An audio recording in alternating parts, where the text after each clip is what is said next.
Good afternoon, everyone, and welcome to our third live stream of the day. We have some Blender and textbook updates that we're going to give you. Jonathan Decker and Dominique Wicker are going to be here in just a minute to give you this presentation. I just wanted to go over a couple of housekeeping things before they come up. First, if you're new to the district, if you're new to our live streams, we use our chat, and we want you to use the chat for your questions and comments and feedback and any other things that you'd like to share. We do have moderators in the chat, and the moderators have a little wrench by their name. They'll be there to help answer the questions, and that's because we can't necessarily see the chat when we're in the studio, but the moderators can answer those questions for you. This session is being recorded. You can find the recording on our YouTube channel, which is right down below, or on our website. Our website is edtechtraining.palmbeachschools.org. That's edtechtraining.palmbeachschools.org. You'll be able to see those, this replay, and also all the other live streams that we've been running throughout the summer. Go ahead and give us a like for this video. If you want to subscribe. And by doing that, you can have the option of hitting that bell down below to be notified of all of our live streams. We do have a calendar, though, that is on our website. So you can always subscribe to that calendar so that you can keep up to date with our streams, because we'll be doing a lot of them throughout the fall. And one other thing that I wanted to share is that we have some workshop selfies we want to see. So go ahead and take a picture of you right now at your computer, post it on Twitter using the hashtag EdTechPBCSummerPD, and tag us at EdTechPBC. We'd love to see your workshop selfies. So now we're going to bring Dominique and JD up to introduce themselves and to go ahead and get started. Hi, everyone. I'm Dominique. I'm a part of the EdTech team. Thank you for joining us today. New teachers, returning teachers, new teachers to our district. We're so glad to have you. Throughout the live stream, if you have any questions, please drop them in the chat. And after, please feel free to reach out to us as well. And good afternoon, everybody. My name is Jonathan Decker, and I wanted to thank you all individually for taking the time out of these crazy times to spend some time with us this afternoon. I've been a member of the educational technology team for about 13 years now, and I've been able to work with things like Blender and online textbooks for the entire time. So it's been a very, very interesting evolution of content and the way we use Blender. So I look forward to sharing some of the latest tips and tricks with you.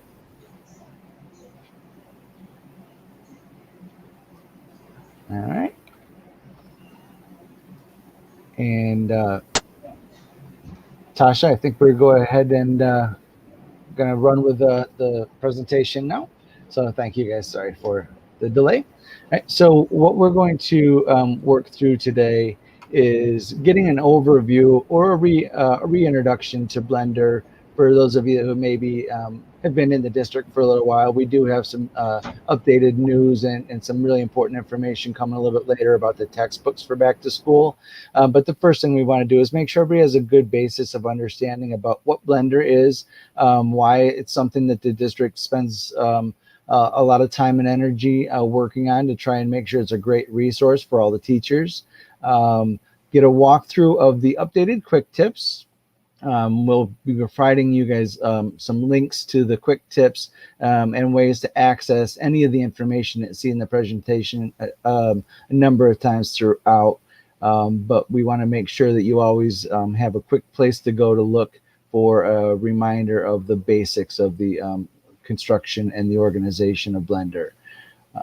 And then, as I mentioned, we do have some important textbook updates to alert everybody to, specifically to the major textbooks that are provided by our biggest partners, HMH, STEM Scopes, things like that. And so we'll circle around to textbooks at the end. In laying the basis of understanding for Blender, it's important to understand that the district's been working on this for quite a long time, and the goal has really remained true for the entire time that I've been working on the project, and that's to give the teachers a one-stop shop of kind of the best first choice to look for content when you're teaching your courses. So we've been working to make this course-specific one-stop shop for a long time, and as the years have gone by, more and more of the district groups have provided content and insight into making sure it's the right content, and it also requires a coordination of all of our technical side of the house, our IT departments, the providers, instructional materials, as well as the company that provides us Blender as a product. So it really it is something that is worked on by a lot of folks, and we really feel that it's a worthwhile endeavor. This really just quickly, is a visual to remind you that, this commitment started going back, about 14 years. And 14 years ago, we weren't talking about the same sorts of resources. We were talking about, getting a CD that maybe came with a textbook, or finding out if there was such a thing as an online textbook. Over the years, that number of resources and the types has really evolved, but the idea that we started with was, if I'm a teacher and I'm teaching a particular course and I was provided textbooks, and if I was lucky enough to be one of those that was provided that bundle that you'd throw over your shoulder with your white line masters and CDs and things like that, how could we make those resources more usable and more impactful? And that's what we've been trying to do ever since. And and luckily the technology has allowed us to do some really, really amazing things and bringing the content right to the fingertips. That having the vision from early on was a good idea for sure, and it's still very valid, and we'll talk about why we think it's a good way to provide access to resources for you. But we wouldn't be able to continue in such a long-term goal without ongoing feedback from all the teachers. So please understand that this is a project for the teachers, and it should be done in a way that's impactful for the teachers. And the only way that we can really know that is if you all provide feedback from time to time on what you're finding that's useful, maybe things that are lacking. Maybe you just want to give a kudos to some of the teams that have been supporting you. We're going to talk a little bit about how you can give us some really good constructive feedback to make sure that the vision's staying true, and not only that, but the content and the way that it's provided to you is as useful as possible for the teachers. So that feedback has been critical from day one. When we set the stage for what you guys are going to be up against, there's nothing to prepare us fully for this year and what it's going to look like. But there's a couple of things that you can tuck away to make sure you're remembering that you're not in this alone, and that there is a lot of people working together to meet some common goals. And one of the things that is always striking to me is, as you come into a district, especially if you're a new teacher, you've probably been meeting with your individual schools, your administration, and you're really getting to know the people around you. I always like to take a step back and just think about the scope of the family that we're in. This is some numbers from our last year. We have got over 170,000 enrolled students that are both urban schools, and we've got our rural locations. We've got all kinds of opportunities for these teachers and students across the district. But the reality is that there's a lot of different scenarios and a lot of different situations, and our teachers are coming and our students are coming to us from really all over the globe. And so, we are, a huge academic family that is kind of blessed to have so many different insights and experiences coming together. And we just want to make sure that we know that, because it is so dynamic, even your individual classrooms are going to have some specific challenges that you're going to have to be able to meet for individuals. And so from a top down, from a large district down to your individual classrooms, want you to remember that diversity and those specific needs is critical and important into the ideas behind Blender. We know that you're going to have a number of students that have language barriers. They're going to be people that are just learning the language at the same time they're learning all their content. Making sure that we know that there's different needs for different academic standards, whether or not that access point standards through to our gifted. You're going to have all of those students in all of your classes all of the time, and Blender is hopefully constructed in a way that the first places that you can go to try and fill all of those needs. So, with all that in mind, and we're going to have some visuals to kind of reinforce that here in a minute, why does the district decide that, putting content out in a way that you should be able to find it logically and just at the point of need is worth the time, and why we think it's worth for you? Here's a visual that kind of summarizes a bit of what I've just described. This has been a part of our district's technology plan for a while, and you can see that placing the digital classroom in the center and building out our supports around that has been in the works for a very long time. For back to school this year, we're really, really fortunate that that's been our mindset, that we wanted to be building out this capacity to have digital classrooms. And use technology to make things more streamlined. But now we know that more than ever, your challenge is going to be to access and manage and instruct in those digital classrooms. And, that's what the challenge that we're facing. And luckily enough, we found that, with our previous superintendent, we did a lot of soul searching, and we looked at what we thought was fundamental to effective instruction, and we were asked at that time to kind of evaluate the work that was done in Blender to figure out, to make sure that the suggestions that were made and the content you're going to provide would help the teachers maintain those pillars of effective instructions as they became known. So what you'll find is that using Blender allowed us to make sure that you were getting standards-based content first.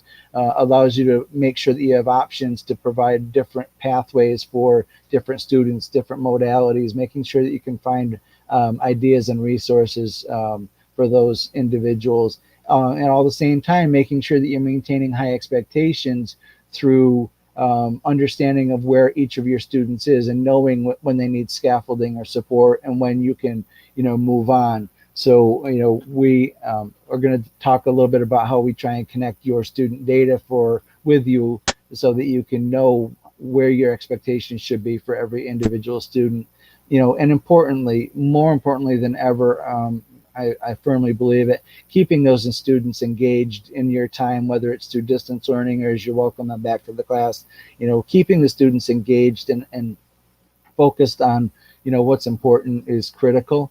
And so that's a lot of the advice that you'll be getting when you kind of venture into Blender. So again, the idea to help you meet those standards is that Blender, after we did that kind of review, we found that it was really in line with the pillars, and we've continued on that effort that your content should be provided in a way that you're able to do that.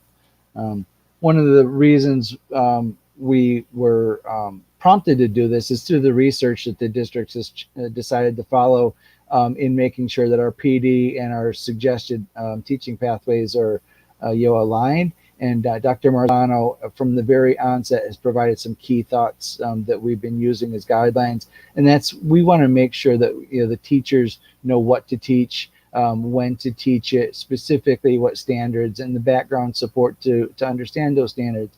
Also know within a moment's notice, have I taught those standards? Do I know if I've made it through in a timeline that's going to get me through the year, and make sure that the students are staying up to date? And then, as I mentioned, are the students learning? Do we connect the results with the efforts that we've been put in? So these kind of founding questions of what we've been going with as we're trying to make Blender effective.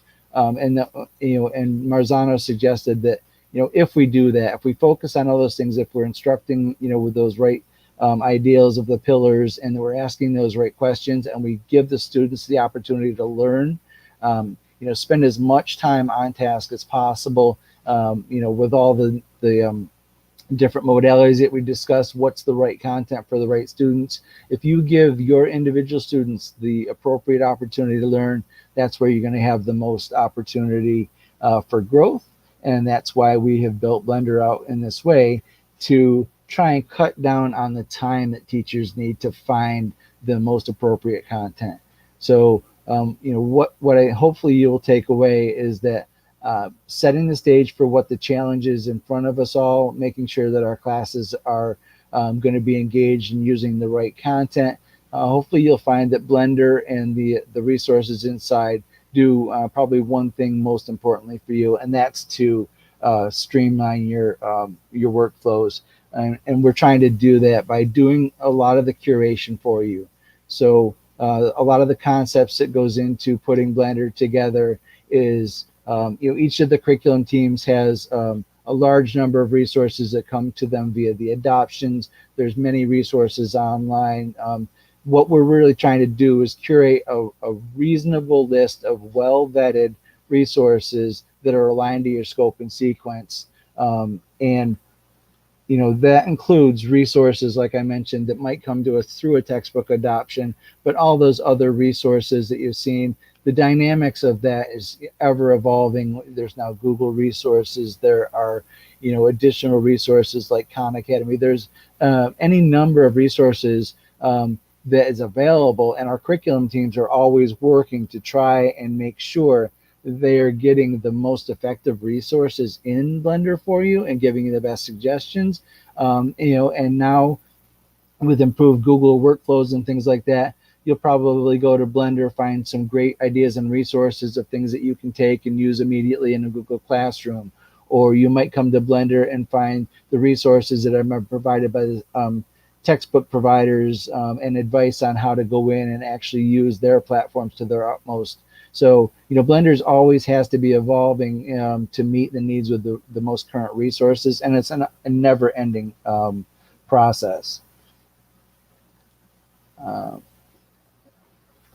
So the idea that the curation is done and it pulls from all those resources and trying to keep us focused on what's most effective for the students.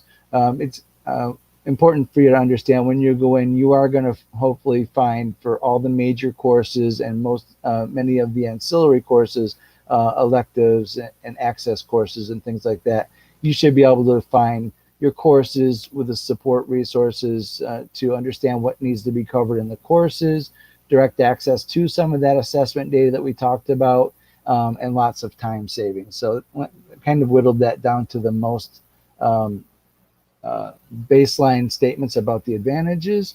And again, here, just one more visual to hopefully reinforce this idea that, your training, your teaching, and your learning is a continual process. And so Blender is set up so that when you enter, you're going to find your resources based on your standards, aligned to your scopes and sequences. After you've worked with those resources and know what you've done with your students, you'll provide the direct access to your alignments, and then hopefully that's queued up for some great online and offline conversations about what's working for you and your specific populations in the school. So that's kind of the soapboxy part of this presentation. Just want to make sure that you all appreciate the ideas behind it, and that that we are eagerly looking for feedback to let us know if we're on point with all those ideas, if that's what's going to be effective for you. And I do know a couple of questions coming through in the chat, and they're going to be asking about other courses that you might want to find and other resources. Once you have gone through the key steps here, I think you'll see that Blender does allow you to be more efficient, not only in finding what's specifically assigned to you, but also in being more efficient to find resources to help support those specific needs for somebody who maybe is a little bit below standard or above standard. If you need to know what's going on in the courses, leading up to your teaching assignments, we'll get you through how to get in and find those resources. But again, that number one takeaway I do hope you take that is when you use Blender as it's intended and you help us make sure that it stays relevant, it really should be a way to improve your efficiency. We really want to make sure we're hearing from you to let us know if we're on point with that. At that point, I was going to kind of hop off and see if there was any questions coming in through the chat. I've been able to monitor pretty closely. I think we're doing good, but I will pause. If there's anybody who has any questions that you would like to get offered, please do put them or answered. Please do put them in the chat, and we'll get to those as quickly as possible. And for the next section, we're actually going to go through the walkthrough of the Blender experience. I'm certain many of you have already been in and seen this, but if you are brand new, this is going to be set up as an introductory tour that should at least orient everybody to the basics. One of the important factors to understand is that we can train on the design, we can train on the organization and the navigation and the workflow of going into Blender and finding your resources. Please remember that the academic instructional teams, the leadership at the district level and the curriculum departments are the kind of the brains behind the operation, and those are the teams that provide all the content. So after you've gotten the key instruction on how to get in and find it, we're going to show you a couple of places where if you have other questions that are more academic and less technical, where you can ask those questions and make sure that you are connecting with the people that can help you the most quickly. All right. So what we're going to do is we're going to go through some of the key tips for Blender. I kind of just put this document together a few years ago, and it's been evolving ever since. And so when you receive this presentation, you'll know that if you click here and you get to the this screen, it will take you and it will link you right out to those keys. I'm also going to show you very quickly that anytime you need to get help in Blender, you can come up to the help. If you go to the training center, that's also going to take you to those quick tips. So this is just kind of quick jaunt in real quickly to Blender. I want you to know that everything that's presented here is also available to you directly from Blender. And it's, sorry, I'm trying to make sure that my screen's catching up with this. Very good. All right, and so everything that is in your presentation is also available directly in Blender, and I'll show you a couple of places where you can get that. So it's always within your fingertips. These are always updated. And the key things that we're going to go through, again, how to get into Blender, how to find your content. I know there was a question asked about how to find some specific courses. Once you're in, how do you access and view the resources, and how do you get around in the courses? And then some, I guess you would call them slightly advanced features. The nice thing about Blender is there's nothing difficult in here. There's just a lot of details to try and remember. And so we're going to talk about how you can, once you've found those resources, organize them, make notes to yourself, share things that you found in Blender, and we'll work through those key steps. And I'm going to try to move fairly quickly through here. So again, if there's anything you feel that we're going too quickly, please reach out in the chat, and we're happy to revisit anything. And I'll take an opportunity in a little bit to pause and make sure that we've answered anything that has come up. All right. So first, most obvious question, besides what is it, is how do I get in?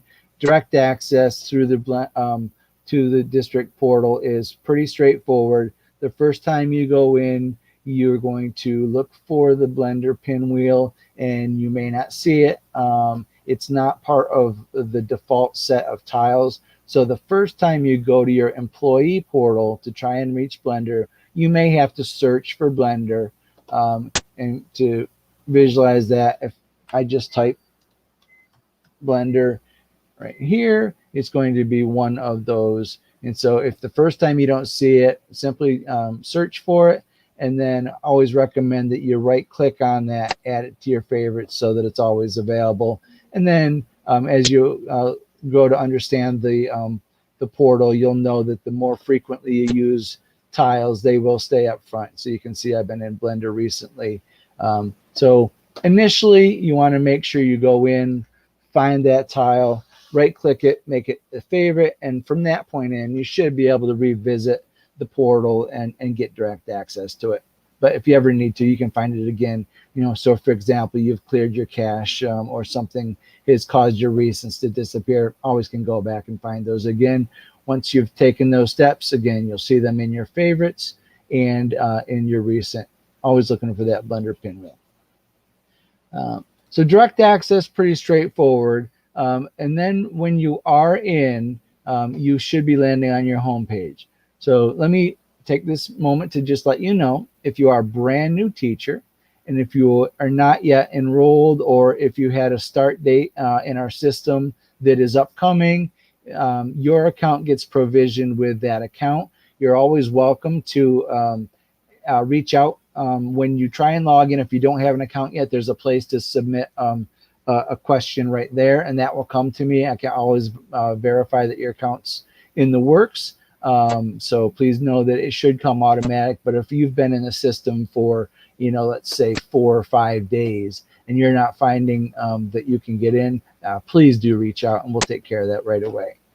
So assuming you do have an account and you're active instructional employee in the district, Blender is provided to the assigned teachers, as well as the instructional support staff at the schools and the districts. So any of those folks, everything from the mental health professionals, the BIAs, speech language pathologists, that sort of support, there should be Blender access for you. And then, of course, all the instructional staff at the schools, the teachers, the APs, the principals, and the support people from the district, ESE department, and those sorts of folks. Everybody should be able to get in. So if you're one of those folks and you're having trouble, please do reach out, and we should be able to take care of that pretty quickly. Right. So once you're in, what we're going to do in the rest of the quick steps is really a quick overview and orientation to what Blender is. So we're going to take a quick trip through the My Courses, the announcements, and then like I mentioned, we're going to circle around to textbooks towards the end. So when you log in, if you're an assigned teacher, you as the schedules are finalized, and so there's a lot of work going on right now, so you may not see them just yet, and that's no cause to panic if you don't see a course initially, or if you're an AP or one of those speech pathologists, you will not have courses assigned to you. We'll show you in just a minute how you can find those additional courses. But if you are a teacher of record, your courses will begin to populate as the schedules get finalized, and then you'll have those on your course page. We'll talk about announcements and textbooks in just a little bit. All right. And now we're going to move on. So now that we've got our access, let's talk about those kind of fundamental areas of the home page in just a little bit more detail. Again, same thing here. Reminder that things will be automatically populated based on schedules. There is always a delay with those at the beginning of the year. So at the beginning of the year, for many teachers, they're going to be following the steps we see in the next couple of slides. All right. So the key areas, again, of the homepage, we want to talk about the My Courses, and then new, at the very end of last year and now new for this year, any of the courses that you have on your home pages, they will bring you any of the announcements from those courses right to your home page. So if you're a 3rd grade math teacher and that team has an update or a weekly overview slideshow that they'd like to share, a lot of the teams are building announcements out now that you'll find for any of those courses around your homepage. So the announcements have been really streamlined, and that additional ability to have course-specific announcements is going to be very valuable for you. All right. If your course does have an assignment, a couple of important things to know. They are specific to the course. There are also district-wide announcements. So there might be some that would be under, when you have all, you'll see any announcements that have come to you, whether it's from the district or from your individual courses, right? But they will be course-specific. And then it's important to know that you may or may not find the announcement once you have navigated to that announcement. And I'd like to show you one of those. It looks like I dropped the slide out when I was presenting today. So what I want to do is I want to show you an announcement two different points of view. All right. So on a home page, for this particular account, I have a district level, and so I'm getting announcements from many, many different courses. But one very valuable announcement is that there's updated quick tips like we mentioned before. So you can see here, this is a district announcement, not course specific. So I can click on that announcement. It will take me to the announcement. But if you see the announcement has a course associated with it, that means that that announcement has come from one of your courses. And then what is neat to know about this is you can click on the announcements itself. Anytime you want to see the announcement, just click on the title and you'll get the full context of that title or that announcement. All right? And then you'll read the announcement kind of as a standalone announcement, and I won't bother waiting for everything to load. You can get the announcement on its own, or and just a little bit of a load time here, or I can go back to that same announcement and I can click right on through to the course. So if I wanted to start, this is an important announcement about first grade ELA. I'm going to go ahead and click into the ELA course. I can click that link here and take me right on through to your course. So the announcements have a couple of different pathways you can use them. If you just want to get that quick important snippet in the announcement, go ahead and pull it up. If you want to go through the course, you can follow that announcement through to the course, but there's one small caveat that's kind of important to know, and that is there are some courses where they've elected to only make those announcements visible on the homepage. So if you click through to the course, there is a possibility that the announcement wouldn't be visible for you, and I don't want you to get frustrated about that. That's a choice of the individual curriculum teams. So your safest bet is to always read the announcement first, and then we'll take a look at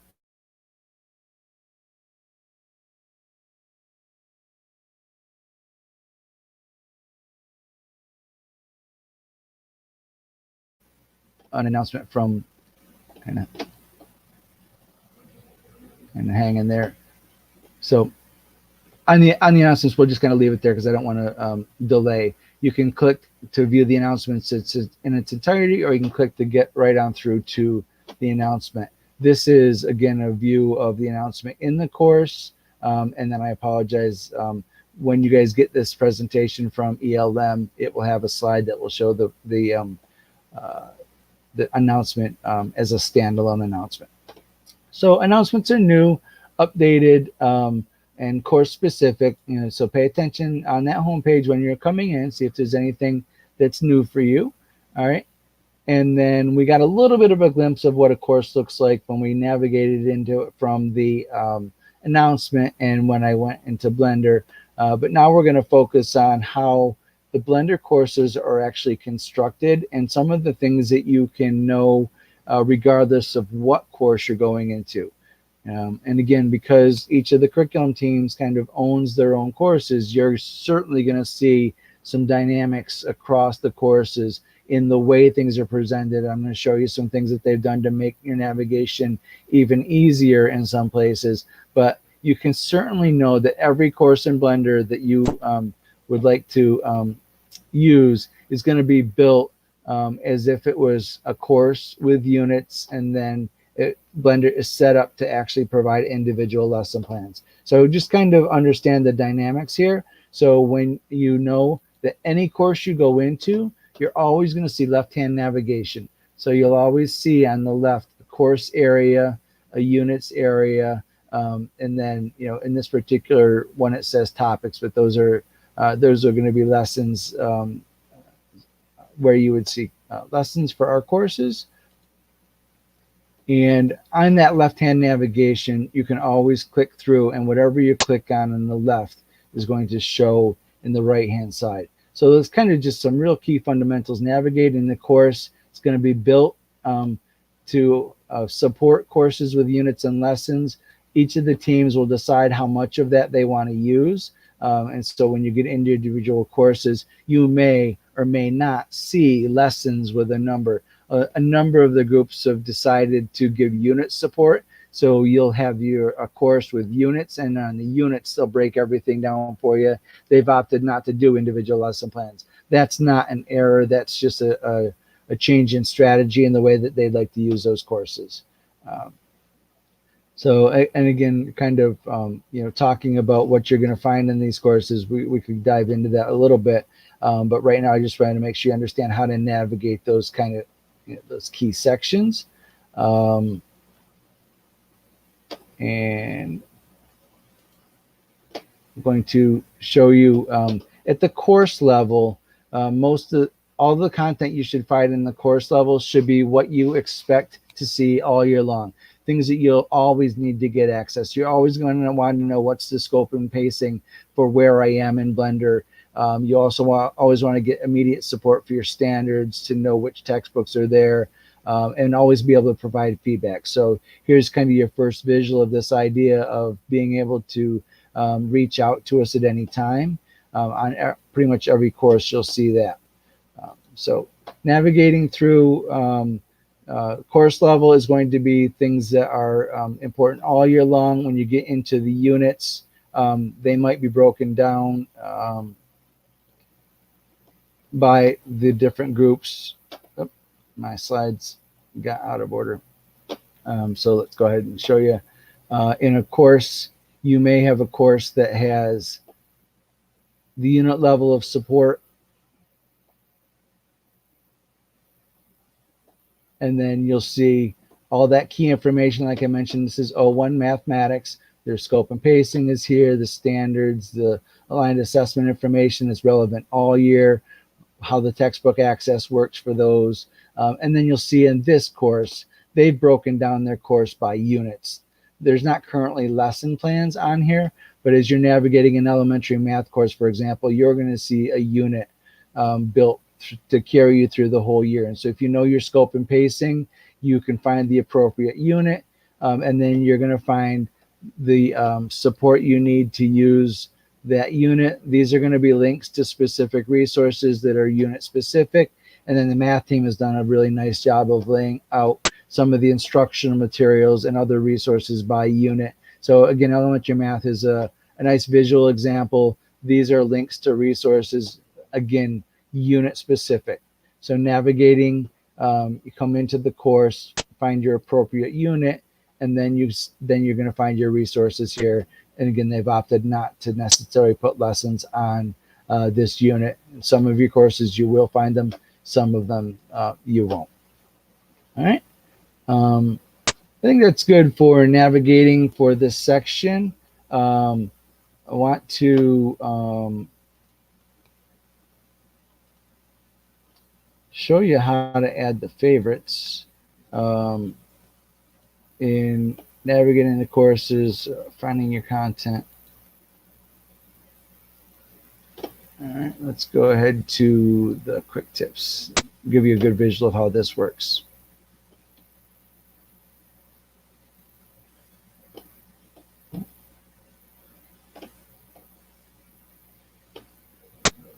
So in Blender, if you want to come back to the quick tips and kind of step outside the slide deck for a moment, you can come into Blender and find the quick tips, and here you'll see those same quick tips that I've referenced in the slide deck, but you can come to the live version. So I click on that key to find your content, and it's going to show me a couple of key things that I'll show you here in a minute. Again, your courses are assigned to you. Your textbooks, which we haven't yet alluded to, are also assigned to you based on your course codes. And then your textbooks will appear only if you are an assigned teacher of content here.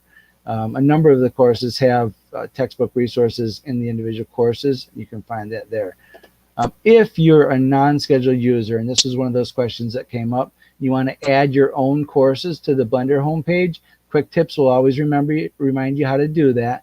You can go to that homepage, and once you're on your homepage, you can either click the gear or go to the catalog to find those additional courses that you'd like to add, and you're going to find those in the course catalog. So what that looks like for you is, let's do this from the homepage.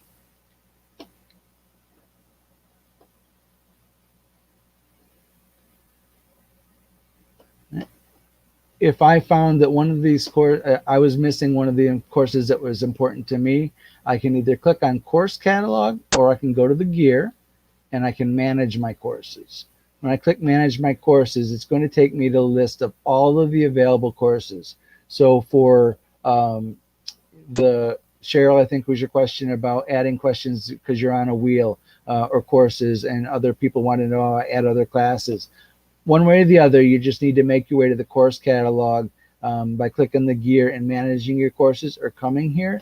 And you'll find the course catalog of all the published courses in Blender, and you can go ahead and find them just by scrolling. You can filter your view by looking just at the elementary courses. You could add in subject areas if you want to whittle down your choice, or more often than not, you can just type the course you're looking for. So if I'm teaching biology, I can start a keyword search and I will zero it in, and you'll see this biology course is currently on the home page for this teacher. So you'll see the star is yellow.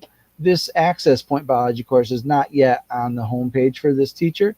So I can go ahead and click that, and then I've instantaneously added that to my home page. So for all of the instructional staff who don't have assigned classes, you just want to manage your classes right there. You can come in and you can add them to them. If you are an AP, for example, who needs to support many, many different courses, you might want to refine, the list that you select. You may not want to pick every single one. If you do choose a larger number, you can scroll through multiple pages of courses. And then you can also use the manage sort order option to make sure that those that you need to get most frequently are at the top. So one of the courses we're going to talk about today is going to be district textbooks in a little bit. So I'm going to go ahead and move that one right up to the top so that it's there for me when I need it. Now you see that district's textbook is right up front. So every time I log in, I'll know that that course is there for me.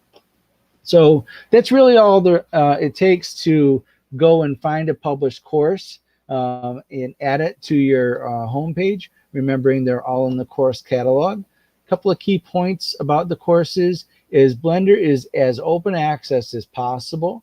So every teacher has the option and the opportunity to investigate every single course. Most of the content in all of the courses is going to be freely accessible, with the sometimes the exception of access to an online textbook platform. So in some of the courses, you'll find that there will be a link that says this link is for assigned teachers only. If you want to get other resources, use the rest of the course.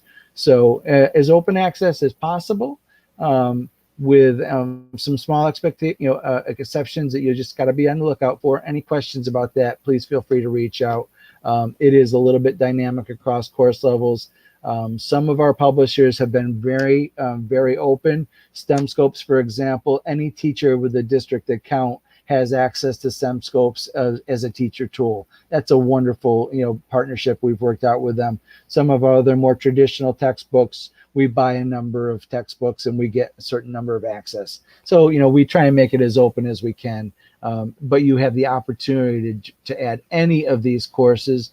And then, one of the other things that you'll see in the slide deck when you get it is that there are courses for all of the key courses that you would teach. There's also courses like the district's textbook link, or courses like the STEM courses, which are not intended to teach STEM from the beginning of the year to the end, more of a support course. And so you'll see that course is listed as a support district course. That STEM scope course, anyone has access to it, can join it to their home pages, get the announcements.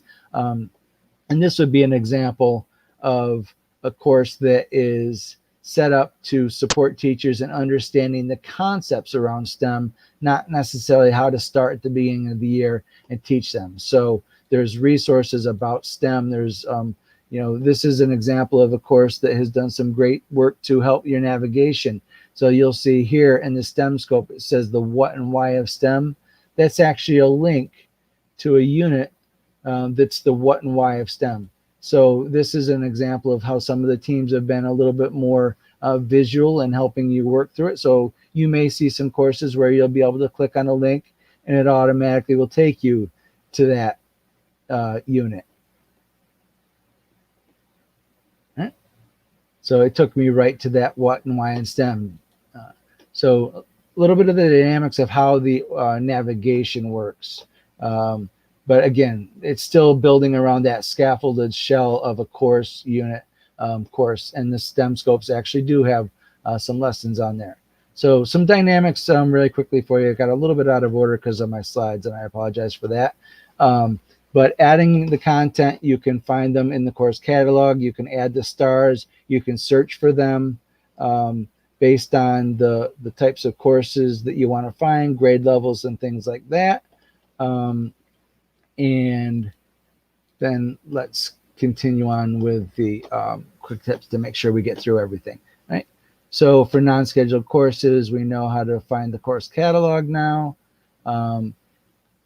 If you needed a reminder of what I did to click on those, use your quick tips. It's right there, how to get there, how to filter, how to do a keyword search. Everything that I've gone over, there's a step-by-step right here in the quick tips for you to come back and do that, including the adding the courses and resorting. This is the reordering of my slides. I apologize. Covered announcements next in the quick tips. So here again, you'll see the information about the reminder of how the announcements work. Here's an announcement that it's a standalone announcement like I mentioned. And then here's that same announcement in the course. So the announcements are pretty flexible. Navigating the courses, we can scroll through because that's the same information that we just shared about how to get around in there, how to navigate. Anything that I have not covered in these quick tips, please point it out to me because this is a dynamic document, can be updated on the fly. So if there's anything in the overview that we're given today that you're not seeing right here, please do reach out and let me know. Couple of the things that the quick tips will point out is some concepts like talking about making sure that you are doing differentiated instructions and things like that. It'll talk about navigation and some ways to use the resources. All right. So working through those quick tips, finding your content, adding new courses, navigating around them. That is 99% of what you'll need to be able to get in and understand Blender. I'm going to pause just in case anybody's had a question that I wasn't able to follow along with the chat. And then we're going to wrap this up with a couple of new features, and then I want to talk quickly about the textbooks. JD? Yes. Just want to give you a little heads up. We have 10 minutes, so I only want to talk about the dates for CTE and all those things. So. Absolutely. Yeah. Thank you. Thanks, Dominic. All right. So real quickly, I want to show you a couple of things that you want to come back and visit for your follow-up for the ELM course. We are going to ask you to go ahead and add a note. So I want to make sure that you know that you can do that. For lesson plans and unit pages in Blender, there's an opportunity for you to mark up and share those pages with your colleagues. So what we're going to ask you to do in the follow-up, and please feel free to reach out with any questions on this, is to go into the STEMS course that we talked about, find a unit that has my notes, and we're going to ask you to go ahead and make a note on that, and then that will be a reminder to you. Every time you come into that page, you can add notes, you can add resources, mark them up, add new links to those pages as you like. And then if you found that those additions or changes that you made were important for somebody else to see, you can actually share those notes with another colleague. So if you make a note and you happen to know, for example, you're going to be away from school for a little bit and you have a long-term sub, you could actually share those pages out with your long-term subs and mark them up and say, here's what I really think you should focus on in this unit while I'm away. You can make notes and share them out. Here's a visual of how that will end up. Once you've made a note, you'll see it every time you go to the page, and then that long-term sub or your AP, if they want to know what you're working on, whoever you want to share that with, or your common planning, you can add those notes and you can share them with your colleagues. So that's kind of a newer feature. You can also bookmark any individual page I feel that the sharing of the notes is much more powerful, but there are some pages that don't have the notes. So you can do bookmarks, any page that has a star, just ways for you to organize the pages that you found. And all the steps are right here in the quick tips. If there's anything about that, the concept is pretty straightforward. You find a page in Blender you like, hit the star. Then when you come back into Blender, you can go to your bookmarks and all your star pages will be there for you. Some nice ways to remember what you needed. Printing will really skim over. Hopefully it's not a huge need for you, but Blender is equipped with the ability to print. You can print in a section at a time or an individual area. So if I needed to click an entire, print a whole series of pages, you can print from the left. If I want to print just what I see, print from the right. And of course, you can always use the print feature from your browser, and you can print the page right from the browser. All right, a couple of key things before we get to the textbook specifically. We talked about how to reach out for help and how to provide feedback. Any questions you have, my email is always open to you, of course, but you also have the option, if you're in Blender and you want to reach out, use the support ticket. That comes to me as well as the Blender team. So please do reach out with any tickets there. And then that important feedback that we mentioned. I want you to know on pretty much every course in Blender, there's a place for feedback. This goes to district leadership. This is going to go to Diana Fetterman and her executive staff. All this feedback comes in and it gets assigned out to the appropriate team. So if something does come in here that should be, it'll come to me, it gets assigned to me. But this is a great place for you to come in and provide feedback to your individual curriculum areas that you know is being reviewed by every, the decision makers. So if you put feedback on the courses, it's going to go in. You're going to be able to identify what you want to say, whether it's a thought, a concern, or just a kudos or a question. Please do that as often as possible. So that kind of wraps up the idea of what's should be included in your quick tips when you're navigating. Again, please do reach out to the individual curriculum groups when it comes to any curricular questions. And then the last thing I wanted to leave you with is the updates on the textbooks. And that is, we'll just do this, go right to the textbook page here. And the district textbook page is a place for you to know specifically what course, what books should be assigned with your textbooks. All right, and so scrolling through the slide deck, which you guys also have access to, you're going to see a couple of key slides for your visuals here, right? So you're going to go in, new this year, teachers who are assigned textbooks, just like the students get their textbooks. And I'm really, really sorry, folks. I've apparently hidden some kind of critical slides here. But the students are going to be provided their online textbooks, and you as a teacher are going to be provided your assigned online textbooks here now directly in Blender. So if I'm a teacher of third grade math, not only can I go to the course page and click on the link, or I can come here when I log into Blender. All my assigned textbooks should come to you right on your homepage. These are mostly going to be single sign-on.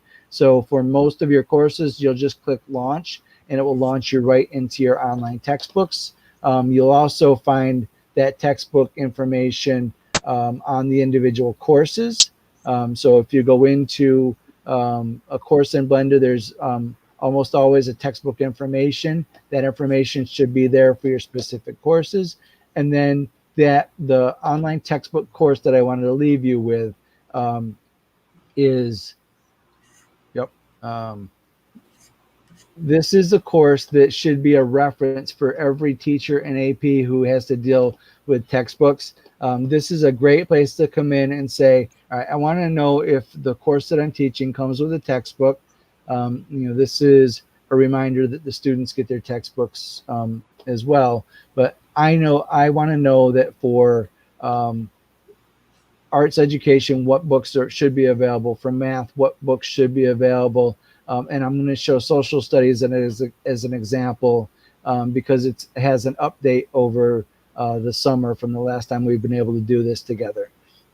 So if I'm teaching a social studies course here in the district, I should be able to come to the Blender course, find my course code. Very, very important to remember that textbooks are assigned primarily based on the course codes that you're teaching. So if I'm a teacher that I know I'm teaching 6th grade world history, I can click into this course. I can see this is my course code. This is the book I should be getting. This is the publisher. And as often as possible, I'll put the access right here. So here's an example that it's an update from last year.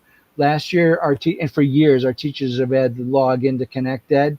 Over the summer, we were able to do away with that. So now social studies teachers have single sign-on. Wherever possible, I'll put that access right as you're coming in. So you can see I've logged into my teacher account in McGraw-Hill. Use this textbook course to know if I'm teaching this course, this is the book I should have. Then you'll get information specific to your courses. So the math team, for example, has asked, rather than putting the link right out to the textbooks there, they thought it would be beneficial to give you a link. So if I'm teaching 6th grade math and I come to the same course, I'll click here. It's going to take me to the course that I need to see in Blender. So this is a nice launch point to the instruction materials, and to the courses that you would need to access. So the last point that I want to make is that the year-to-year transition has been completed. So for all of the major textbooks, if you're teaching from a McGraw-Hill HMH STEM Scopes, that's the beauty of being live, STEM Scopes, Savvis, which was formerly Pearson, is now Savvis, Realize, STEM Success Maker, or any of the Cengage textbooks, we are sending classes for those. You should be gaining access within just a couple of days of being in the SIS. So I want to take this opportunity to invite you to go in, find the courses that you're teaching, find the textbooks that you should have access, try and get in. If you have been in SIS for more than 3 days for any of those textbooks and you're not getting your classes yet, it's really important that early on you let us know that. And I want you to go ahead and submit an eSupport ticket or one of those tickets in Blender that we saw, so that we can look at your information as quickly as possible. Still a little bit of back and forth with some of the publishers. We're refining some of those last things, but the students are all scheduled to get access on the 31st. So your textbooks should be visible to you in Blender now. If you go in and you click on my textbooks, you should see your assigned textbooks, and then the students will see theirs beginning. JD, we have about 2 minutes left. Yep. So if we can just kind of do any final words to wrap up. That's it. I just wanted to make sure they knew the textbooks are updated, how to go to find out where to get access, and how to reach out if they don't have an account. So thank you.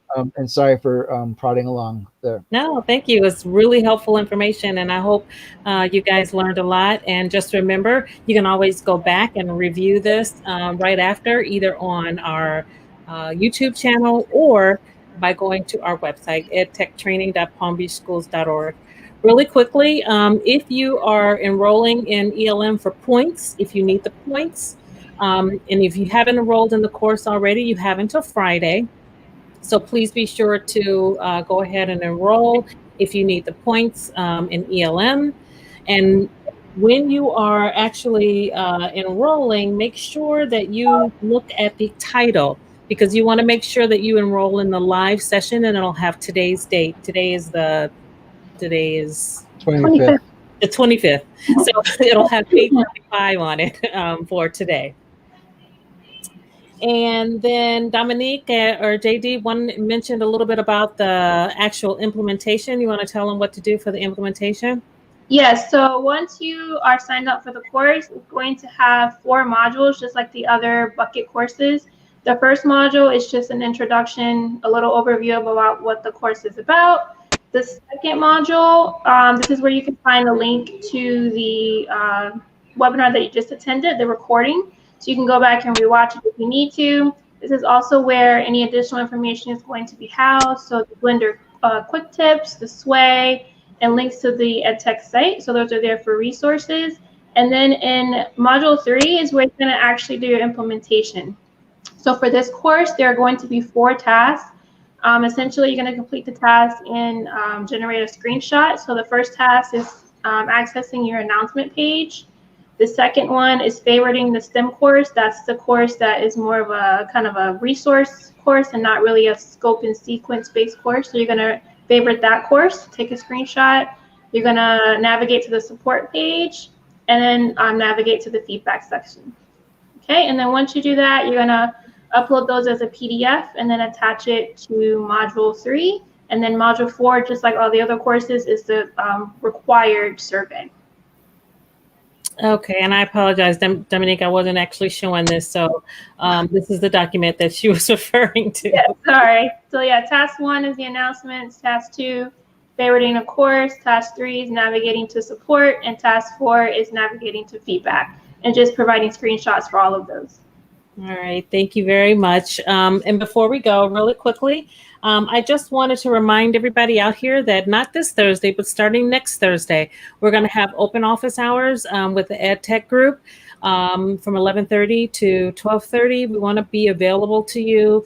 And we thought that probably around about this time might be good for you to pop in, ask a question, put it in the chat, and we'll try to answer those for you. So we're going to be having regular office hours throughout the school year.